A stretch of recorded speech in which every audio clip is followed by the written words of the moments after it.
సంజ్ఞల పండితుడు అనే చందమామ కథ చెప్పుకుందాం. పూర్వం కాంచీ నగరంలో ఒక పండితుడు ఉండేవాడు. ఆయనను అందరూ సంజ్ఞల పండితుడు అని పిలిచేవారు. మనుష్యులు తమ అభిప్రాయాలను మాటలతో తెలుపుకునే కంటే సంజ్ఞల ద్వారా తెలియజెప్పుకోవడం మంచిదని ఆయన ప్రచారం చేస్తుండేవాడు. ఒకనాడు ఆ పండితుడు రాజు దగ్గరకు వెళ్ళి ఈ సంగతే చెప్పాడు. రాజు లోపల నవ్వుకొని, ఈ సంగతి చెప్పేందుకు మీరు నా దగ్గరకు పని కట్టుకుని వచ్చారా? నేను చాలా కాలం కిందటే ఒక సంజ్ఞల శాస్త్రిని శివగంగపురం పాఠశాలలో నియమించాను అన్నాడు. రాజు హాస్యానికి అన్న ఈ మాటల్ని పండితుడు నిజమనుకున్నాడు. మహారాజా, మీరు చాలా దూరదృష్టి కలవాళ్ళు. చిన్నతనంలోనే మనుష్యులకు ఈ సంజ్ఞాశాస్త్రం బోధించడం వల్ల చాలా మేలు జరుగుతుంది. నేను ఆ సంజ్ఞల శాస్త్రిని దర్శనం చేసుకువస్తాను, సెలవు అంటూ రాజుకు నమస్కరించి సంజ్ఞల పండితుడు శివగంగపురం బయలుదేరాడు. సంజ్ఞల పండితుడు అలా బయలుదేరుతాడని రాజు అనుకోలేదు. తీరా పండితుడు శివగంగపురం వెళితే తన మాట అబద్ధం అవుతుందే అనుకున్నాడు రాజు. అందుకని ముందుగానే ఒక సేవకుణ్ణి శివగంగపురం పంపాడు. వాడు అక్కడికి వెళ్ళి పాఠశాలాధికారులతో ఇలా ఒక సంజ్ఞల పండితుడు వస్తాడని, అతన్ని ఏదో ఒక మాయోపాయంతో ఇంటిదారి పట్టేట్టు చూడవలసిందని రాజుగారి మాటగా చెప్పాడు. ఆ తరువాత 1-2 రోజులకు సంజ్ఞల పండితుడు శివగంగపురం చేరాడు. అక్కడి పాఠశాలాధికారులు అతన్ని సత్కరించి, అయ్యా, మా శాస్త్రి గారు దేశాటనం వెళ్ళి 1 నెల రోజులైంది, ఇంతలో తిరిగి రారు అని చెప్పారు. సరే, ఇంత దూరం వచ్చి ఆయన్ని కలుసుకోకుండా ఎలా తిరిగి వెళ్ళేది? ఆయన దేశాటనం ముగించుకొని వచ్చే వరకు ఇక్కడే ఉంటాను అన్నాడు సంజ్ఞల పండితుడు. పాఠశాలాధికారులు ఈ పండితుడు ఒక పట్టాన వదిలే రకం కాదని తెలుసుకున్నారు. మరునాడు ఒంటికంటి వాడైన పాఠశాల సేవకుడొకడికి పండిత వేషం వేశారు. వాడికి చెప్పవలసినవన్నీ చెప్పి, ఆ సంజ్ఞల పండితుడు సంజ్ఞల ద్వారా అడిగే ప్రతిదానికి నువ్వు సంజ్ఞలతోనే జవాబివ్వు, ఏ పరిస్థితులలోనూ నోరు మెదపకు అని హెచ్చరించారు. తరువాత సంజ్ఞల పండితుడితో, అయ్యా, మా సంజ్ఞల శాస్త్రి గారు దేశాటన ముగించుకొని వచ్చారు, ఆ గదిలో ఉన్నారు, తమరు వారిని కలుసుకోవచ్చు అని చెప్పారు. సంజ్ఞల పండితుడు సరే అని గదిలోకి వెళ్ళాడు.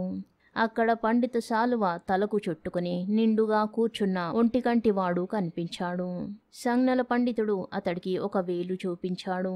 అందుకు ఒంటికంటి శాస్త్రి 2 వేళ్ళు చూపించాడు. తిరిగి పండితుడు 3 వేళ్ళు చూపించాడు. అప్పుడు ఒంటికంటి శాస్త్రి కోపంగా చూసి పిడికిలి బిగించి చూపాడు. అప్పుడు సంజ్ఞల పండితుడు నవ్వుతూ తన వద్ద ఉన్న గంగరేగు పండును శాస్త్రికి చూపించాడు. అప్పుడు ఒంటికంటి శాస్త్రి తన దగ్గర ఉన్న రొట్టె ముక్కనొక దానిని చూపించాడు. ఆ వెంటనే సంజ్ఞల పండితుడు లేచి ఒంటికంటి శాస్త్రికి నమస్కరించి గది బయటికి వచ్చాడు. అక్కడ వేచి ఉన్న పాఠశాలాధికారులు, అయ్యా, మా సంజ్ఞల శాస్త్రి గారిని గురించి మీ అభిప్రాయం ఏమిటి అని అడిగారు. అందుకు సంజ్ఞల పండితుడు, మీ సంజ్ఞల శాస్త్రి గారు చాలా సమర్థుడు, గొప్ప తత్వవేత్త కూడా, గ్రహించాను నేను.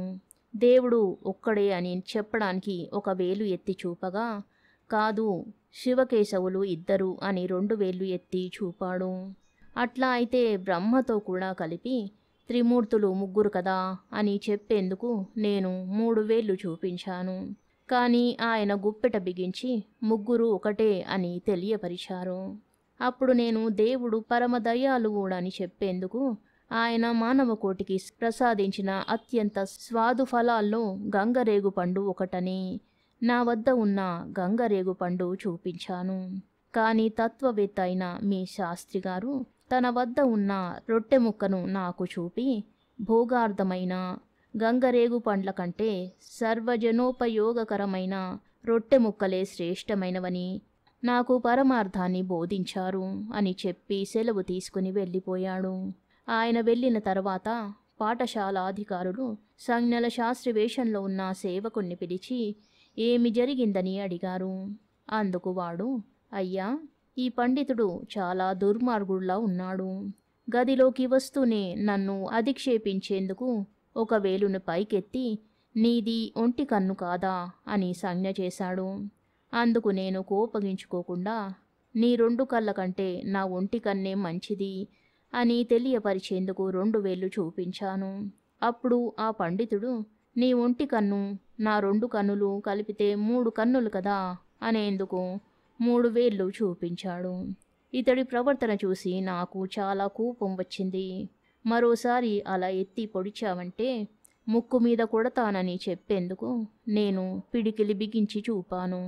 ఆ దెబ్బతో ఆ దుర్మార్గుడు హడలిపోయి నన్ను మంచి చేసుకునేందుకు తన దగ్గర ఉన్న గంగరేగు పండును లంచంగా ఇస్తానని నాకు చూపించాడు.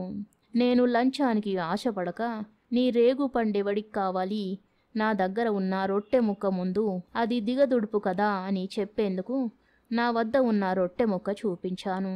దానితో ఆ దుర్మార్గుడు ఇక లాభం లేదనుకుని నమస్కరించి బయటికి పారిపోయాడు అని చెప్పాడు. పాఠశాల అధికారులు ఈ 2 రకాలైన వ్యాఖ్యానాలు విని పొట్ట చెక్కలయ్యేలా నవ్వుకున్నారు. ఈ సంగతి రాజుగారికి తెలియపరచగా రాజు కూడా చాలా సంతోషించాడు. కథ సమాప్తం. సూక్ష్మ దృష్టి అనే మరో చిన్న కథ చెప్పుకుందాం. చాలా కాలం కిందట కాశీ నగరానికి సమీపంలో ఒక బ్రాహ్మణుడు ఉండేవాడు. అతడికి 12 ఏళ్ల కుమారుడు ఉండేవాడు. వాడికి అడుగుజాడలు కనిపెట్టడంలో అపార ప్రజ్ఞ ఉండేది. రాళ్లపై మనుష్యులు నడిచినప్పటికీ వాడు అడుగుజాడలు గుర్తించగలిగేవాడు. వాడికి శక్తి ఉండడం చేత వాణ్ణి అందరూ సూక్ష్మదృష్టి అని పిలిచేవారు. ఉన్న ఊళ్ళో పొట్టగడవక ఆ బ్రాహ్మణుడు తన కొడుకుతో సహా కాలినడకన కాశీనగరం చేరుకున్నాడు. తన కుమారుణ్ణి కొలువుకు తీసుకుపోయి రాజుతో, మహారాజా, నా కుమారుడు సూక్ష్మదృష్టి, అడుగుజాడలు కనిపెట్టడంలో అత్యద్భుతమైన ప్రజ్ఞ కలవాడు. వాణ్ణి తమ కొలువులో ఉంచుకున్నట్టయితే తమకు చోర భయం ఉండదు అని విన్నవించుకున్నాడు. అసలే రాజు ధనలోభి. దానికి తోడు ఆ కాలంలో చోర భయం చాలా జాస్తిగా ఉండేది.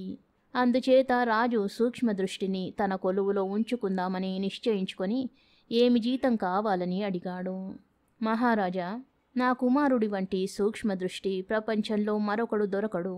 అందుచేత వాడికి రోజుకు 100 వరహాలు జీతం ఇప్పించండి అన్నాడు బ్రాహ్మణుడు. రాజుకిది చాలా పెద్ద జీతంగా తోచింది. కానీ బ్రాహ్మణుడు తగ్గలేదు. విధి లేక రాజు సూక్ష్మదృష్టిని రోజుకు 100 వరహాల జీతం మీద కొలువులో పెట్టుకున్నాడు. ఈ వార్త తెలియగానే నగరంలోని గజ దొంగలకు కూడా హడలెత్తిపోయింది. వారు రాజభవనం కేసి చూడడం కూడా మానేశారు. కొంతకాలం గడిచింది. సూక్ష్మదృష్టి రోజు కొలువుకు వస్తున్నాడు. ఫలహారాలు పుచ్చుకుంటున్నాడు. ఉద్యానవనంలో చదరంగం ఆడుకుంటున్నాడు.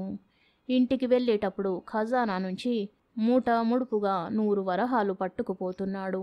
ఎన్ని మాసాలు జరిగినా రాజభవనంలో ఒక్క దొంగతనం లేదు. సూక్ష్మదృష్టి దొంగలను పట్టుకోవడం అంటూ అసలే లేదు. అకస్మాత్తుగా కాశీరాజుకు ఒక సందేహం కలిగింది. రోజుకు 100 వరహాలు పుచ్చుకుంటున్న ఈ బ్రాహ్మణ కుర్రవాడికసలు అడుగుజాడలు కనిపెట్టే శక్తి ఉన్నట్టు కూడా రుజువు కాలేదే. వాడి తండ్రి చెప్పిన మాటలు తప్ప మరొక ఆధారమే లేదు. దొంగతనమే జరిగితే వాడు దొంగలను పట్టగలడని అనుకునేందుకు ఏమీ అవకాశముంది? రాజు తన మంత్రితో ఈ విషయమై రహస్యంగా సంప్రదించాడు. ఇద్దరూ కలిసి కుర్రవాణ్ణి పరీక్షకు పెట్ట నిశ్చయించారు. ఆ రాత్రి ఖజానాను తామే దొంగిలించారు. బోలెడన్ని నగలు, డబ్బు సంచులలో మూట కట్టారు. ఆ సంచులు పట్టుకుని రాజభవనం చుట్టూ 3 సార్లు ప్రదక్షిణం చేశారు. తరువాత ఉద్యానవనంలో నుంచి రాజప్రాసాదం ప్రహరి గోడ ఎక్కి బయటికి దూకి అవతల ఉన్న బావిలో సంచులు పడేసి ఎవరి దారిన వారు గృహాలకు వెళ్లారు.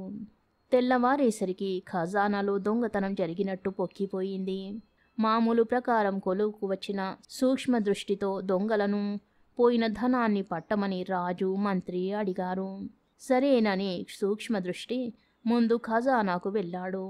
అతని దృష్టికి 2 మనుషుల అడుగుజాడలు కనిపించడమే గాక వారి పాదాల రేఖలు కూడా కనబడ్డాయి. వాటిని బట్టి రాజు, మంత్రి కలిసి తనను పరీక్షించడానికి దొంగతనం చేశారని అతను తెలుసుకున్నాడు. అయితే పోయిన సొమ్ము పట్టాలి గనుక సూక్ష్మదృష్టి అడుగుజాడలను బట్టి పోసాగాడు. అతను కూడా రాజభవనం చుట్టూ 3 సార్లు తిరిగాడు. తరువాత నేలకేసి చూస్తూ ఉద్యానవనం దాటి ప్రహరీ గోడ దూకి బావి వద్దకు వెళ్ళాడు. ఎవరైనా ఈ బావిలోకి దిగి చూడండి, ఇందులో పోయిన సొమ్ము దొరకవచ్చు. ఎందుకంటే దొంగలు ఇక్కడి నుంచి తిరిగి రాజప్రాసాదంలోకి ప్రవేశించారు అన్నాడు సూక్ష్మదృష్టి. తక్షణమే రాజభటులు బావిలోకి దిగి పోయిన ధనం మూటలు పైకి తీశారు. భేష్, తెలివిగల వాడివే, కానీ ధనం మాత్రమే కనిపెట్టావు, దొంగలను కనిపెట్టలేదు అన్నాడు రాజు సూక్ష్మదృష్టితో. పోనివ్వండి మహారాజా, పోయిన ధనం యావత్తు దొరికింది గనక దొంగలను గురించి విచారించకండి అన్నాడు సూక్ష్మదృష్టి. అలా కాదు, నీకు రోజుకు 100 వరహాలిస్తున్నది దొంగలను పట్టడానికి అన్నాడు రాజు. మహారాజా, పోయిన సొత్తు ఎక్కడున్నది కనిపెట్టక పూర్వమే చోరులను వారి పాదరేఖలను బట్టి కనిపెట్టాను అన్నాడు సూక్ష్మదృష్టి. అయితే వారెవరో చెప్పు, వెంటనే దండిస్తాను అన్నాడు రాజు. సూక్ష్మదృష్టి సామర్థ్యంలో పూర్తి విశ్వాసం లేక, నన్నేమీ చెప్పమంటారు, 2 కలిసి ఈ దొంగతనం చేశారు. ఆ 2లో ఒకరు తమరు, 2వ మహామంత్రి గారు అన్నాడు సూక్ష్మదృష్టి. సూక్ష్మదృష్టి అసాధారణ ప్రజ్ఞకు సంతోషించి కాశీరాజు అతని జీతం రెట్టింపు చేసి శాశ్వతంగా కొలువులో ఉంచుకున్నాడు. కథ సమాప్తం. మాటకారి ముసలమ్మ అనే మరో చిన్న కథ చెప్పుకుందాం. ధారానగరానికి రాజైన భోజరాజు, ఆయన ఆస్థాన కవులలో ఒకడైన మాఘుడు ఒకనాడు సాయంకాలం షికారు బయలుదేరారు. కవితా గోష్ఠిలో వారు కాలం మరిచి చాలా దూరం వెళ్లారు. చీకటి పడిపోయింది. వారు రాజభవనానికి బయలుదేరేసరికి దారి ఎటో తెలియలేదు.